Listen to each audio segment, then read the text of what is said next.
Donald Trump took to Twitter the other day and basically basically suggested that this 75-year-old man, and I'm sure you have most likely seen this clip. It's just despicable. One of the most evil things imaginable. This line of riot cops, this frail old man who goes up to them.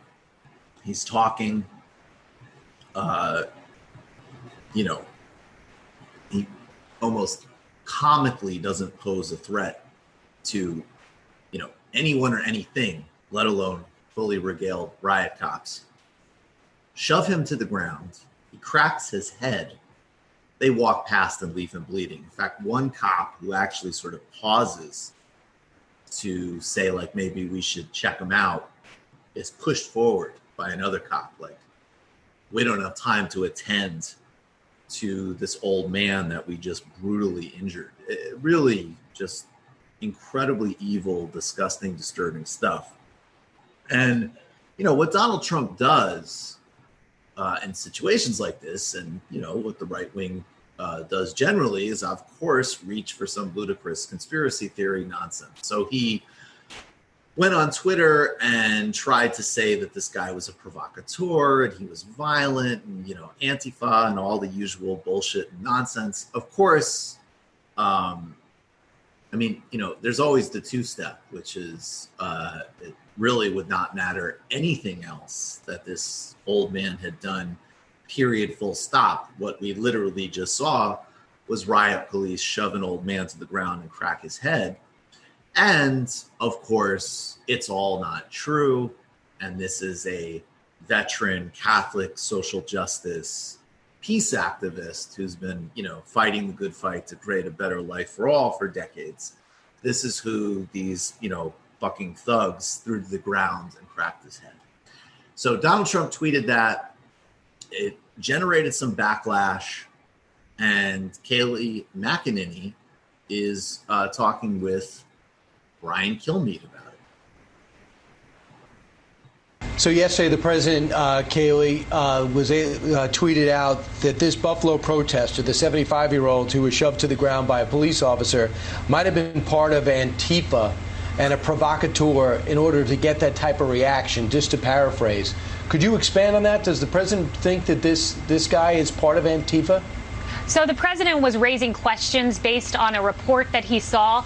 There are questions that need to be asked. In every case, we can't jump on one side without looking at all the facts at play. This individual had some very questionable tweets, some profanity-laden tweets about police officers. Of course, no one condones any sort of violence. We need the appropriate amount of force used in any interaction. But there are a lot of questions in that case. In fact, you had 56 police officers who resigned in protest of how their fellow officers were treated.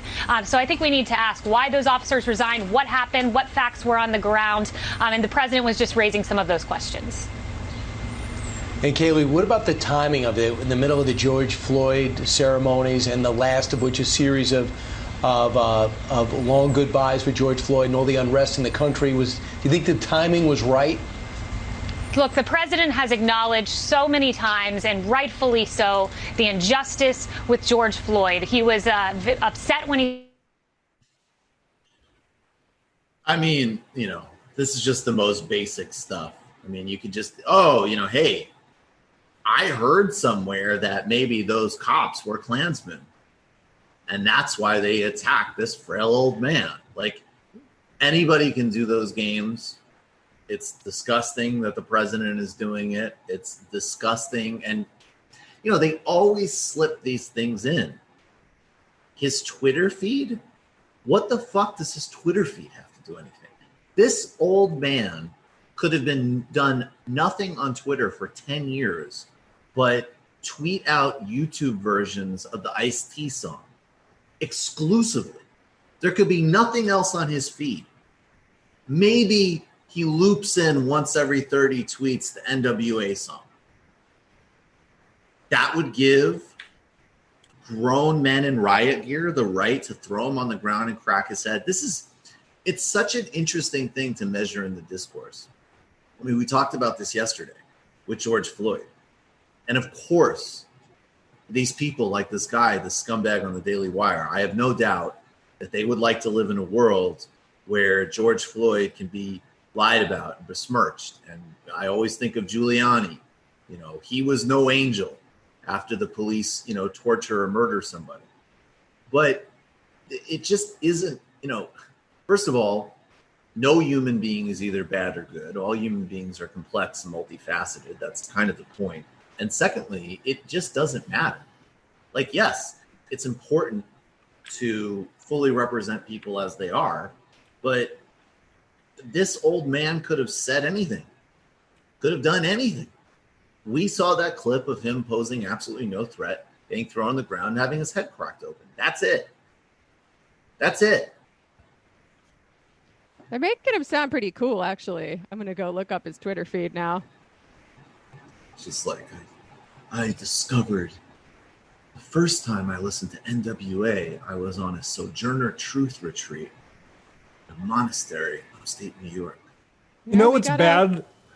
You know what's bad when the young TPUSA guys are replying to Trump like, "Sir, the person who told you that this was okay to tweet out you is probably trying to sabotage you." That was literally a sort of Kirk deputy tweeting at Trump. You know, we got to respect our elders in the movement. People are always dumping on boomers. This guy is one of the good ones, and I really hope he's okay.